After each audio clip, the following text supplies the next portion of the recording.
Bonjour et bienvenue sur cette nouvelle vidéo de devenircertifié.com. Nous voici sur la deuxième vidéo qui complète la première de la série de vidéos sur l'adressage IP version 4.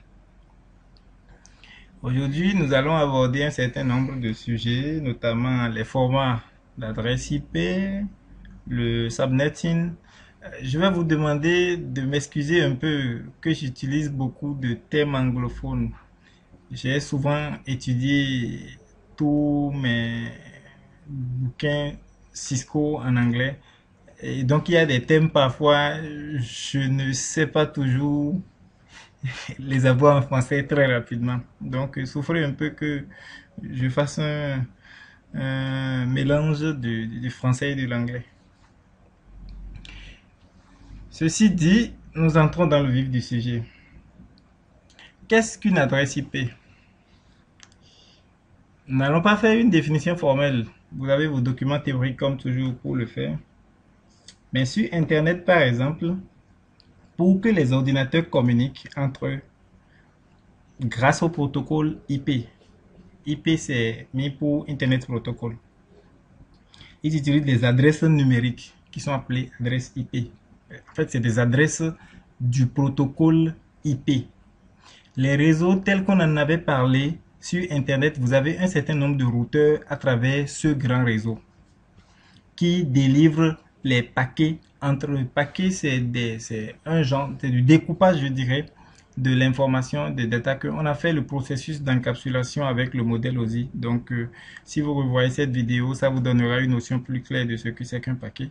Pour pouvoir délivrer ces paquets, on a bien besoin d'une adresse source et d'une adresse de destination sur les réseaux IP. Avant que le facteur ne puisse vous délivrer le courrier, il faut bien que vous ayez une adresse, il vient à votre adresse et vous délivre le courrier. Donc, voyez ça un peu dans ce sens, le rôle des adresses IP. Le format des adresses IP version 4, comme vous pouvez le voir sur ce... Un instant, je prends mon stylo. Alors, nous y voilà. C'est un format en décimale pointée. Vous avez un premier octet, deuxième, troisième, 4 octets au total. Octet parce que ces nombres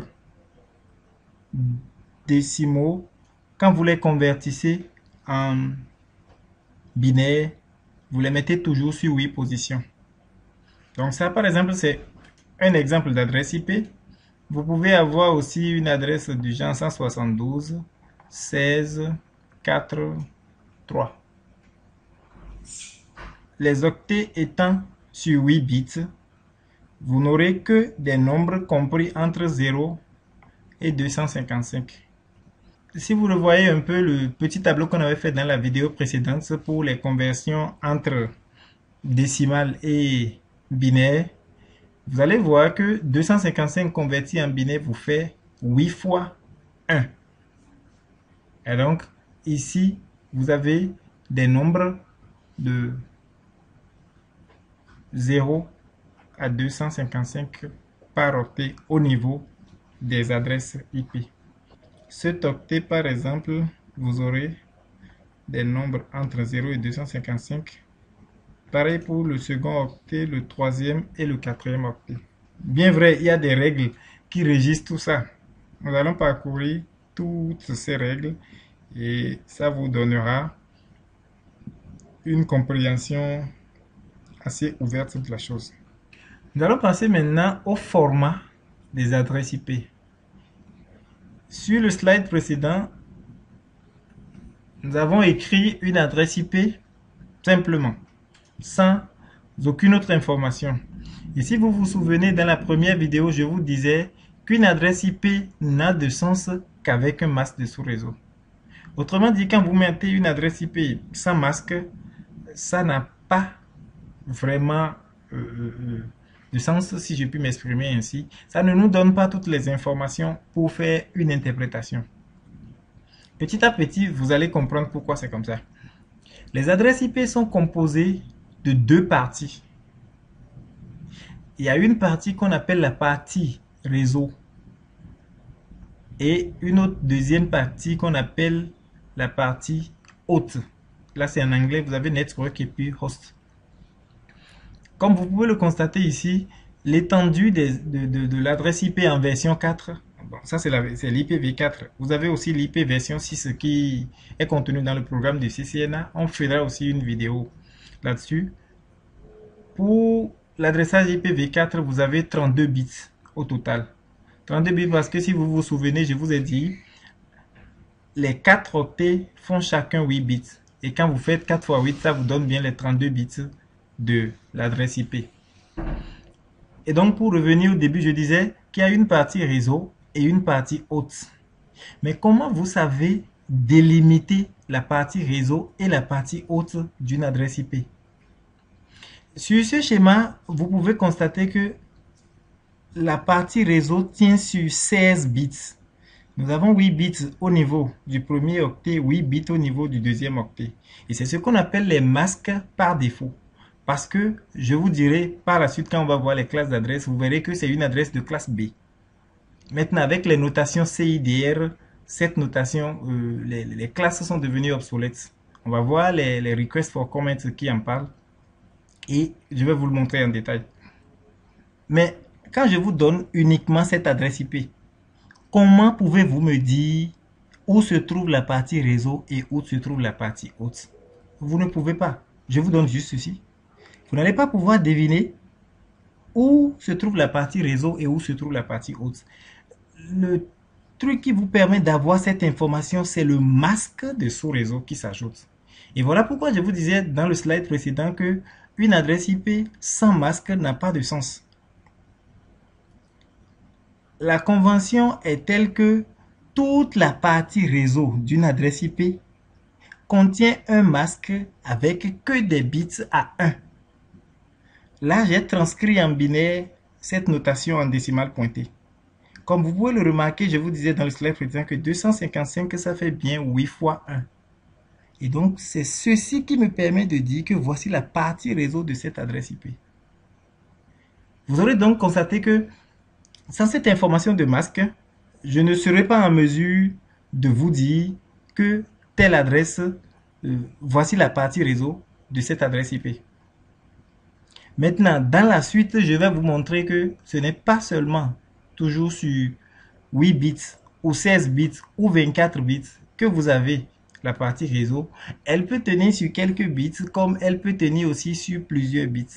Et c'est là que nous allons voir la notion de subnetting. Et comme je vous ai dit, excusez que j'emprunte des mots anglophones. Et là-dedans, on aura fait beaucoup d'exercices. La maîtrise, la parfaite maîtrise de l'adressage IPv4 au bout des doigts est un gage pour la réussite de votre CCNA. Donc, ceci dit, j'ai comme impression que mon stylet se plante. Un instant, je dois le réinitialiser. Donc, voilà pour ce qui est à retenir du format des adresses IP. Vous avez une partie réseau et une partie hôte. La partie réseau s'identifie par le masque avec que des 1 et la partie hôte s'identifie par le masque avec rien que des 0, comme vous pouvez le constater. Quand vous convertissez 255 en binaire, il vous donne 8 fois 1, 8 fois 1 et que des 0. Donc quand vous prenez cette adresse IP, ça vous permet de dire que la partie réseau, c'est ceci, et la partie hôte, c'est celle-ci. Quand nous allons aborder le subnetting, vous allez plus comprendre, je dirais plutôt, la signification de ces deux parties, la partie réseau et la partie hôte. Ceci dit, nous allons passer sur les classes d'adresse. La notion de classe d'adresse a été définie par le RFC Request for Comments 791. Elle fait une répartition des adresses IP en classes.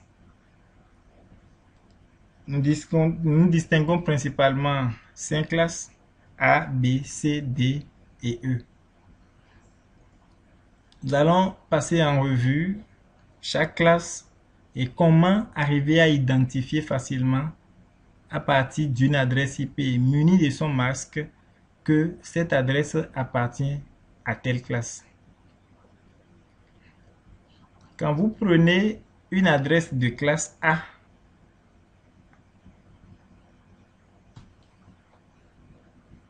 elle commence toujours par 0. Le premier bit est à 0, le premier bit du premier octet. Et la partie réseau tient sur 8 bits.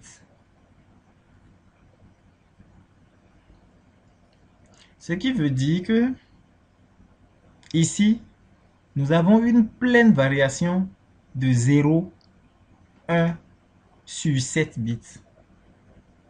Je vous explique.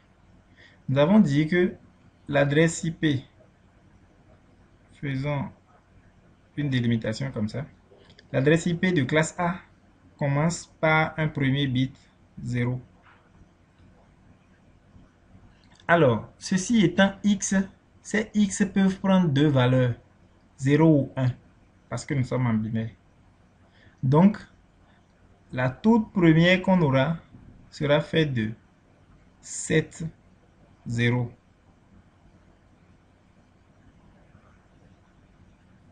Et la plus grande sera avec les 7 bits à 1.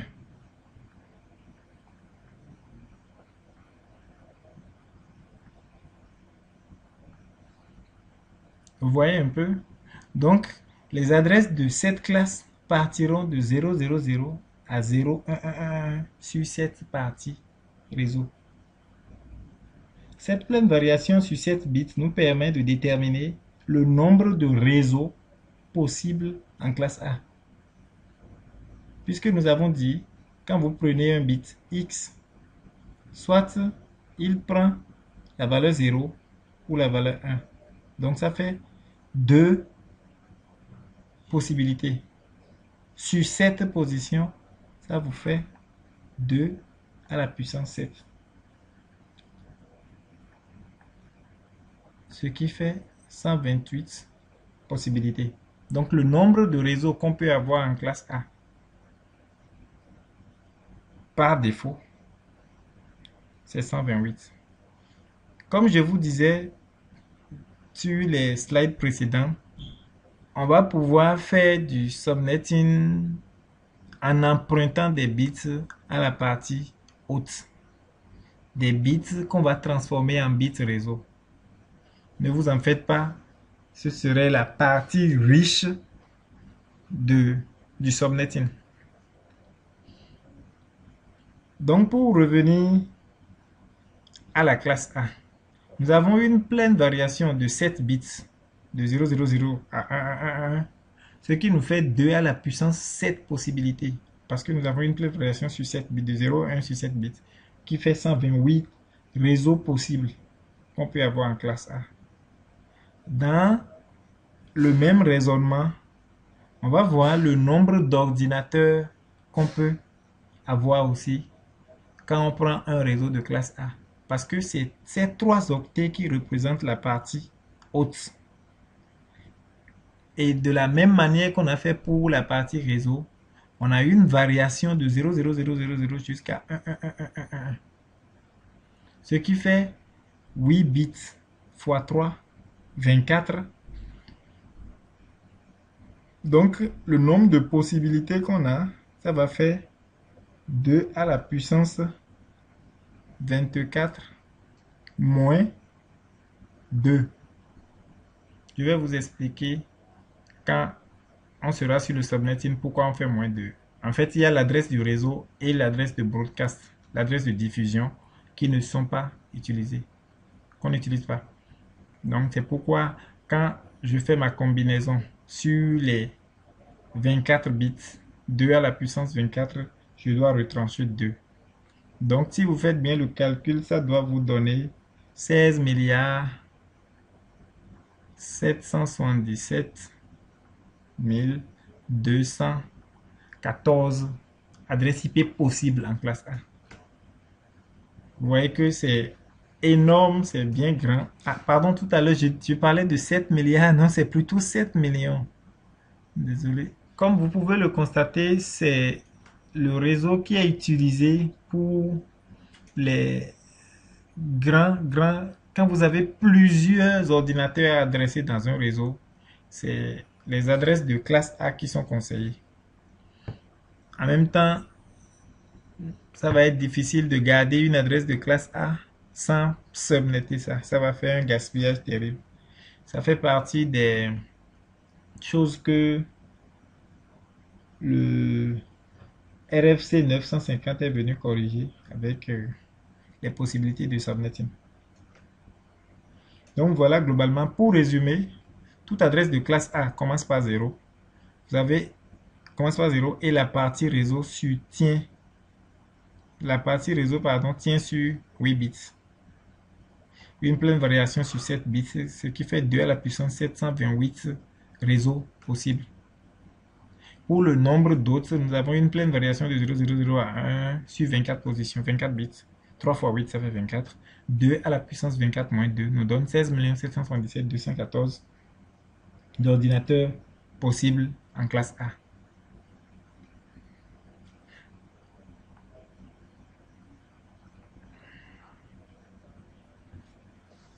Intéressons-nous maintenant à la classe B, qui est matérialisée comme ceci. La partie réseau d'une adresse par défaut de classe B tient sur 16 bits. Et comme vous pouvez l'imaginer, puisque la totalité nous donne 32 bits, ici aussi nous avons la partie haute qui tient sur 16 bits.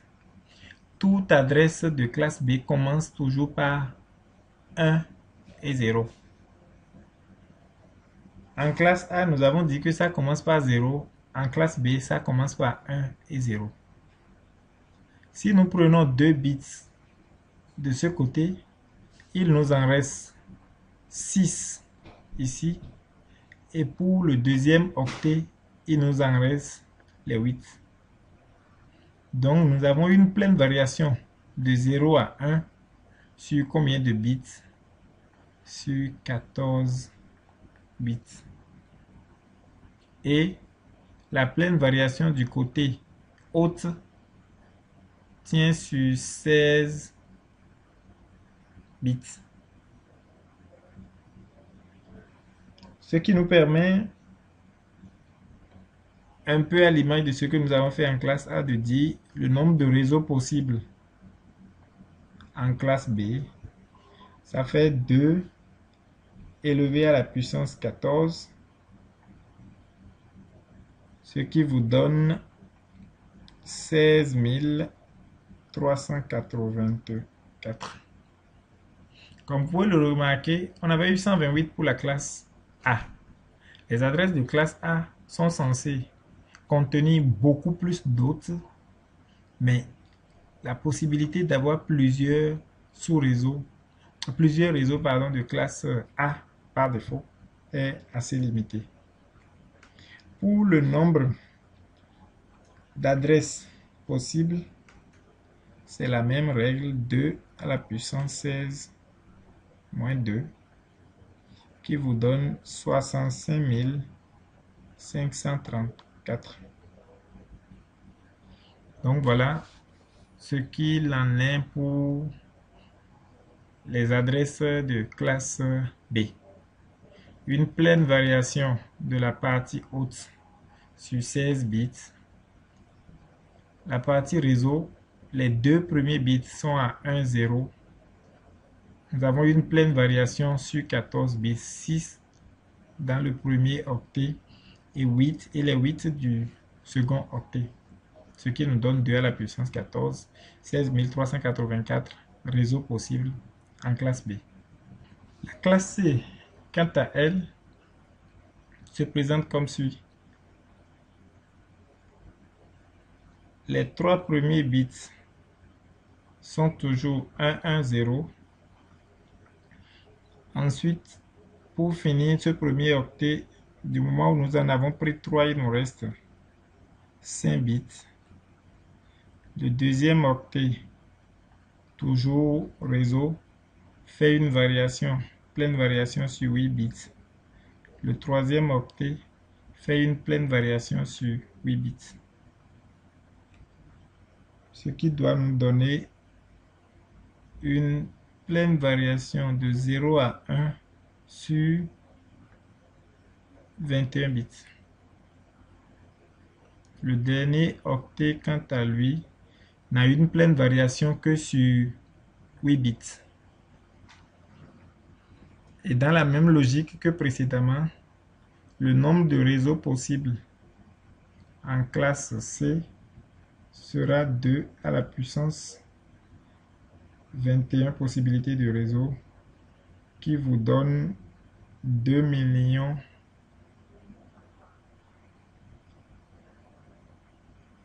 097 152.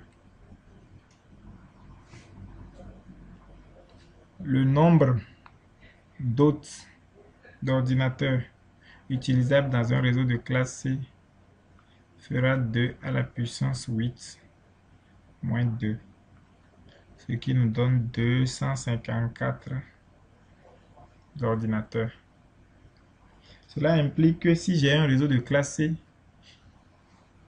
que je veux utiliser dans mon réseau physique que j'ai fait et qui contient 300 ordinateurs, je risque de me retrouver bloqué.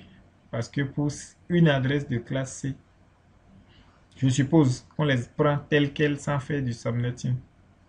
On ne peut avoir qu'au maximum 254 adresses utilisables par réseau de classe C. Par contre, les réseaux de classe C, on peut en avoir beaucoup. Donc, si vous avez suivi la logique depuis la classe A est réservée pour les réseaux ayant un grand nombre d'ordinateurs, mais le nombre de réseaux qu'on peut avoir est limité. La classe B offre plus de réseaux, mais réduit le nombre de postes possibles. Pareil pour la classe C.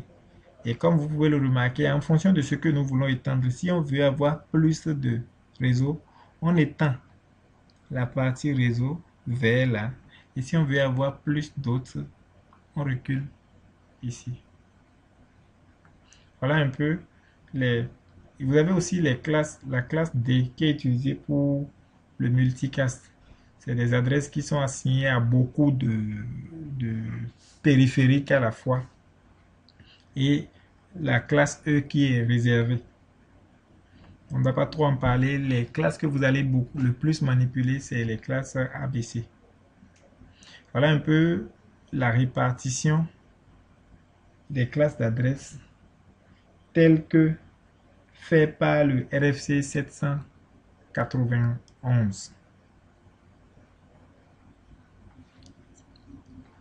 Je vous ai mis sur ce slide un tableau que j'ai pris depuis Wikipédia. La source est ici. Vous pouvez aller visiter. Qui répertorie les adresses réservées. Il y a un certain nombre d'adresses qu'on ne peut pas utiliser. Enfin, en fonction de l'utilisation, il y a des types d'adresses qu'on doit pouvoir utiliser et des types d'adresses qu'on ne doit pas pouvoir utiliser. Si vous vous souvenez, nous avons dit que les adresses de classe A vont de 0 à 127. Mais toute adresse commençant par 127 est réservée à la boucle locale. Elle ne sera pas utilisée. Vous pouvez le remarquer ici.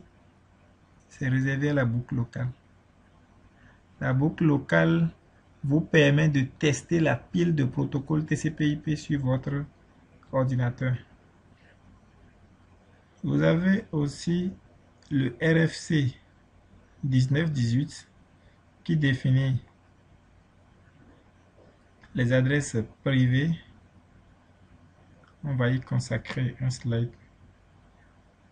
Comme vous pouvez le constater, ce n'est pas uniquement... Cette adresse est de quelle classe? Si vous vous souvenez bien, c'est une adresse de classe A. Ça, c'est une adresse de classe B. Vous devez pouvoir maintenant facilement reconnaître les adresses, les classes d'adresses. Avec un peu d'exercice, ça commence à venir. Voici le multicast dont je vous parlais tout à l'heure. La classe D, pour la classe D, on n'en avait pas parlé tout à l'heure. Les adresses commencent par 1110. Ça, c'est la classe D. Pour la classe E, les adresses commencent par 1111. Mais bon, ça, on ne va pas trop l'utiliser. Vous pouvez aller sur ce lien. L'article est assez intéressant pour approfondir vos connaissances. Le prochain sujet que nous allons aborder est les adresses privées. Pourquoi parlons-nous d'adresses privées? C'est défini par le RFC, Request for Comment 1918. Il y a des plages d'adresses qui sont définies comme plages privées et donc à n'utiliser que dans un réseau privé. On dit que c'est des adresses qui ne sont pas routables sur Internet. C'est des adresses que vous ne retrouvez pas sur Internet. Quand vous faites votre réseau, je suppose, vous avez un réseau, ici un réseau local. Votre switch, il est là.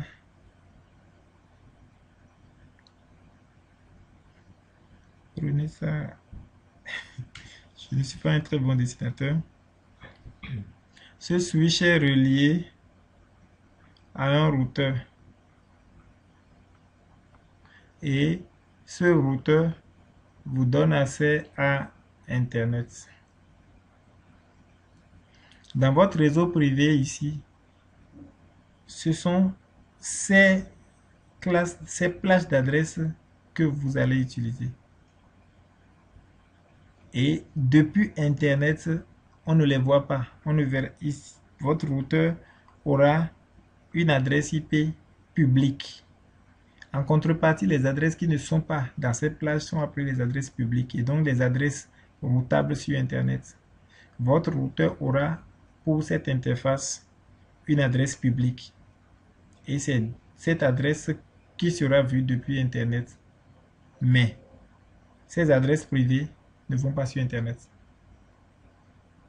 Ainsi donc, tel que défini par le RFC 1918, la classe A, si je puis me servir une adresse de classe A, fait du 10/1000. Comme vous pouvez constater ici, vous avez une pleine variation de 000 à 111, donc 255 pour celui-ci. Et voilà le nombre d'adresses que cela vous donne. Cette deuxième plage d'adresse de classe B en /12. Ah, je ne vous ai pas parlé de cette notation. Vraiment désolé. On en viendra. On parlera un peu de la notation CIDR plus tard. Je peux déjà vous le dire. Le /8, on appelle ça la notation CIDR. Vous allez voir ici un /12. En fait, ce nombre vous donne l'information, vous donne implicitement le masque de sous-réseau. Au lieu de l'écrire intégralement, on vous le met en / quelque chose. Et ce nombre représente le nombre de bits à 1 dans l'adresse, dans le masque de sous-réseau. Ce qui veut dire que si vous voulez retrouver dans ce premier exemple le masque de sous-réseau, Ça va faire l'adresse 10.0.0.0.0 muni du masque 1111. Combien de fois? 8 fois. Qui vous donne 255.0.0.0. Voilà le masque. Parce que ceci converti en binaire nous donnera 8 bits. Pour le masque de celui-ci, attendez, je le mets quelque part ici pour que ça ne soit pas trop touffu. Vous avez 172.16.00/12. Si nous avons déjà 8 bits ici, cela nous donne 255. C'est 12 bits qu'on doit avoir. Le masque ici va faire 4 0, puisque 4 plus 8 pour avoir les 12.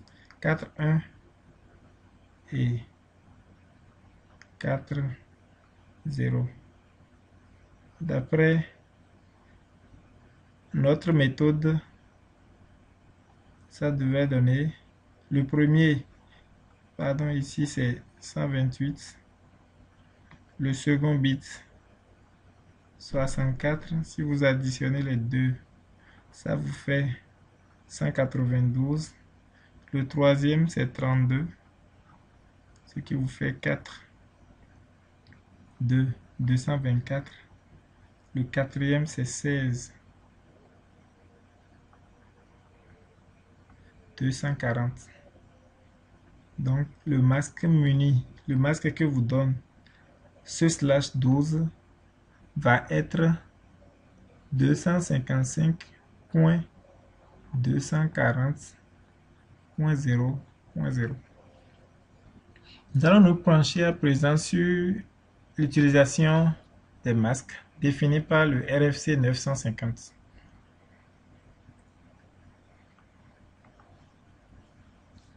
Nous avions vu dans les vidéos précédentes comment on calcule l'adresse du réseau, connaissant l'adresse IP et le masque de sous-réseau. Si vous vous souvenez, on avait dit qu'il faut faire un et logique entre l'adresse IP et le masque pour avoir l'adresse du réseau. Nous allons prendre un exemple simple, pas avec un masque restreint.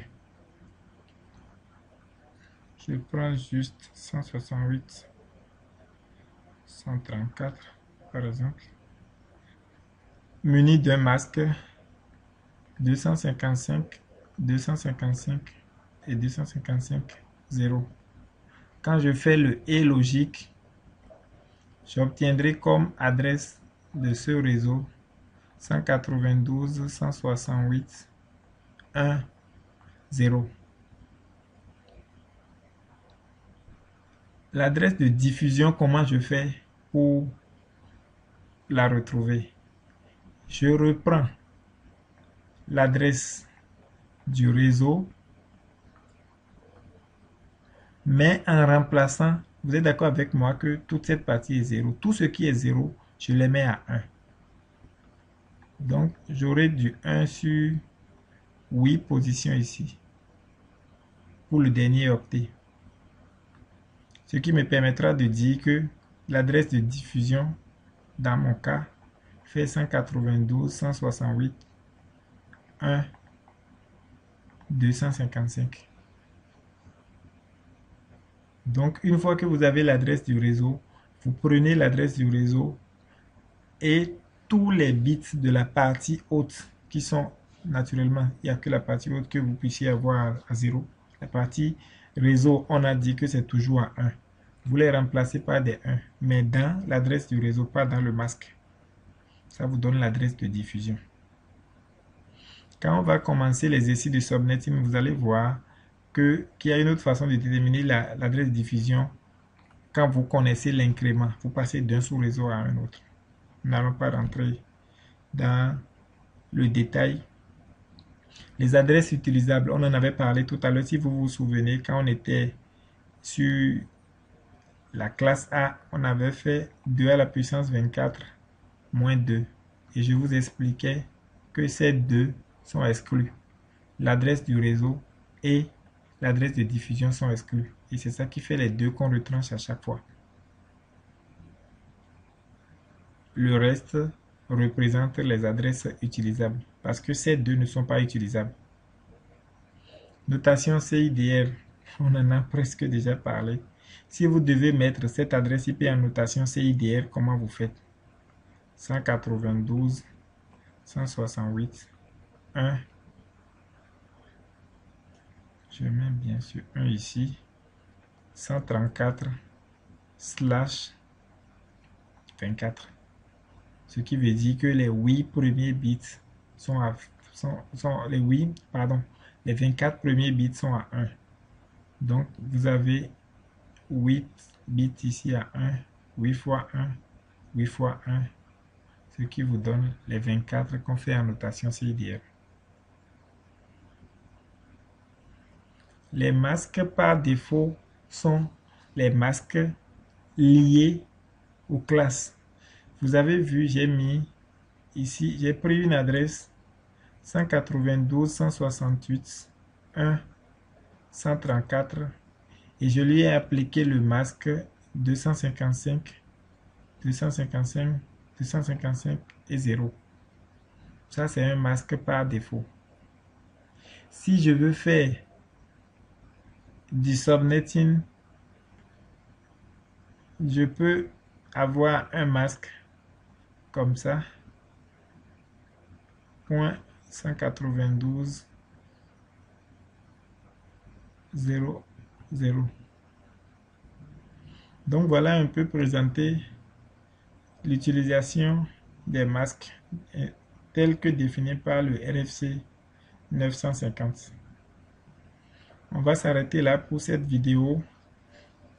Puisqu'on a vu les notions de base, je réserve la deuxième vidéo uniquement pour le subnetting, qui est un sujet super passionnant et que je suis sûr que vous allez beaucoup aimer. On fera une troisième vidéo pour boucler la série des vidéos sur l'adressage IP, dans laquelle on fera que des exercices de subnetting. Je vais vous montrer les différents types d'exercices, de questions que vous pouvez avoir là-dessus. On va prendre un certain nombre de questions et les traiter. Déjà dans la deuxième vidéo, je vous ferai quelques exemples de subnetting. Merci pour l'attention et à la prochaine.